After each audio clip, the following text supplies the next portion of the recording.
కోయంబత్తూరులోని ఒక గ్రామంలో 73 నాగమాణిక్యము, 63 రాజసులోచన అనే భార్యాభర్తలున్నారు. వీళ్ల మధ్య దాదాపుగా 10 ఏళ్లుగా మాటలు లేవు. దాంతో ప్రతిరోజు పైగదిలో ఉండే నాగమాణిక్యము కిందకు వచ్చి తన భార్య వండి పెట్టిన ఆహారం నీళ్లు తీసుకుని మళ్లీ పైకి వెళ్లేవాడు. 10 ఏళ్లుగా వాళ్ళ ఇంట్లో జరిగేది ఇదే.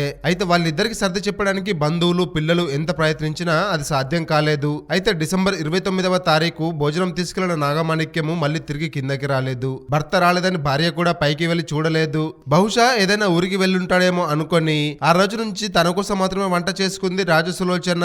అయితే జనవరి 4 తారీఖు రాజసులోచన ఇల్లు శుభ్రం చేసే సమయంలో ఆమెకు ఏదో దుర్వాసన వచ్చింది. దాంతో ఆమె పైకి వెళ్లి తన భర్త రూమ్ లోకి వెళ్ళడానికి ప్రయత్నించింది. కానీ డోర్ లోపల నుండి లాక్ వేసి ఉంది. దాంతో డౌట్ వచ్చి కిటికీలో నుంచి చూసిన సులోచన ఒక్కసారిగా షాక్ అయ్యింది. నాగమాణిక్యం బాడీ మొత్తం కుళ్ళిపోయి కనిపించింది సులోచనకు.